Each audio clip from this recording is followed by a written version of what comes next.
Wizard Gold Videos by David Allen.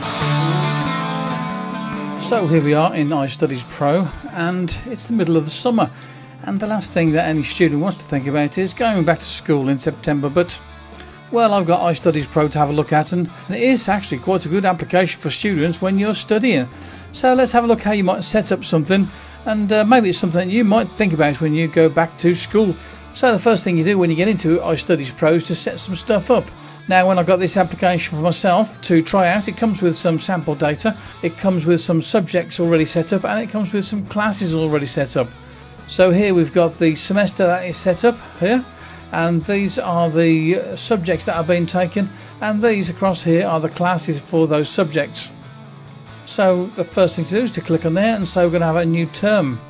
And when we've got a new term, we need to add some subjects to it. So let's click on this plus button at the bottom again and add a subject to it. So the subject that we're going to add to this is going to be creative writing.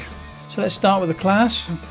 Let's say it's going to start in November and it's going to finish in January of the next year. You can change the length of classes in one of the preferences, so that's something you might want to do before you do anything else. But you can, of course, if you want to, say on a one-off basis. So on this one here, maybe the class is a bit longer because you like creative writing.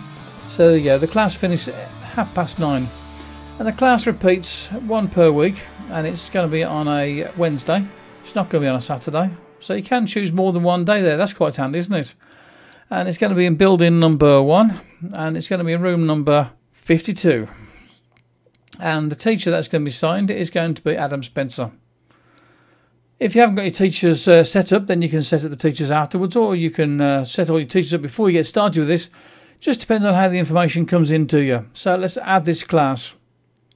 So there you go, we've got a class. If we want to do some more changes to the details of this, then what we can do is just double click on that there and we're back into that again. So let's just cancel that and we'll add a new class. And this class, let's say it's going to be every weekday. Instead of having a class, then for this time what we're going to do is we'll say it's going to be a lecture, or maybe it could be a seminar or a study group. There's a number of things you can put in there. I don't know if this list is editable, but I think you've probably got enough things there that you can choose something that is close enough to what you're going to be doing. So let's say it's going to be a seminar, and we'll add that class. So you've got classes, you've got seminars, you can have lectures, you can have practical things. Depends what sort of course you're doing there. So that's getting things started. We're putting in some new terms, new subjects, and new classes. Now the next thing to do is to have a look in the overview. So in the overview, let's go to, let's say we started in November, didn't we? So let's go through our calendar there to November.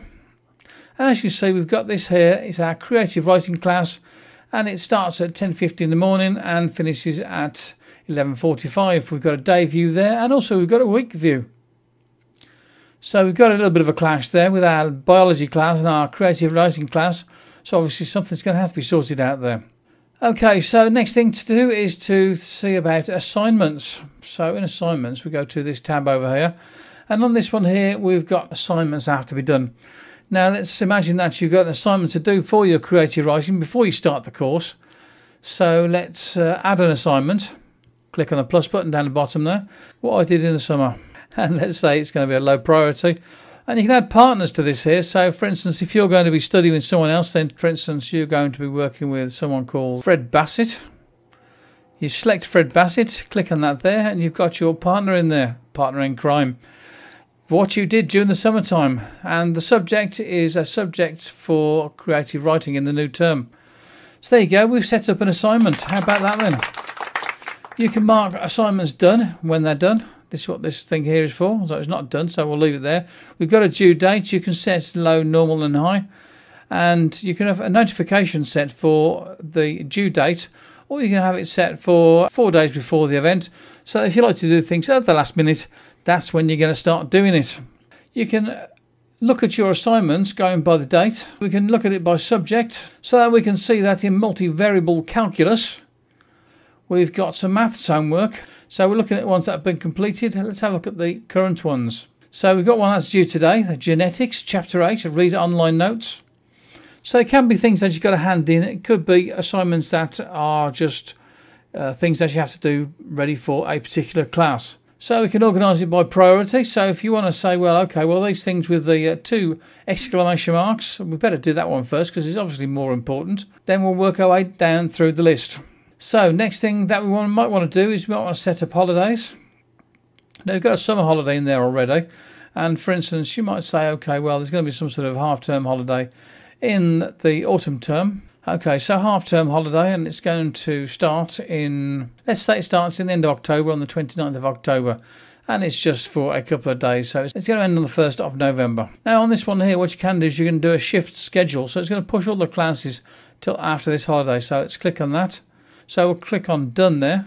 Now if we go back into our overview, we can see our dates here. We can see that there's no classes set in this period here because there is a holiday during that period there. Let's have a look at the day on this one here. Half-term holiday, have a nice day. How about that? No assignments to be done either. There's a couple of things that I perhaps would like to see in this. Now you can move through the weeks here by selecting this here. We see that week there. And we can check this one here. So these things that are here, these are dates that actually come through from my calendar in the Mac system. It's quite handy actually having things that are coming through from your calendars because there's no point in saying that you're going to do an assignment and you've got a party planned. Or maybe you're going out for the day. Or now it would be nice, for instance, if we could take this here and we could drag it and move it to a different time. Maybe the teacher says, next week we're going to have the class at half an hour later. Now you can't really do that. You can't move that across. That'd be quite nice. You can't even sort of grab this and grab one end of it like you can in the calendar application and extend the length of the class. Well, you can't do it in this here. What you're going to have to do there is to perhaps go into your iCal or your calendar app, depending on which version of the OS 10 you're using, and to put in a one-off thing. So the other thing that you can do with this is you can go to sync now. So click on sync now and that will sync up to the cloud. It goes to the servers for the application developers, iStudiezPro, and it will then go out to the iPad or iOS version of the app. So there you go. This is Dave Allen for Mac 20 Questions. I think this is quite a useful application for students, and I suggest that your students have a look at it. In fact, there is even a light version which can let you get started and see if you like it or not. Bye bye now. Talk to you again soon.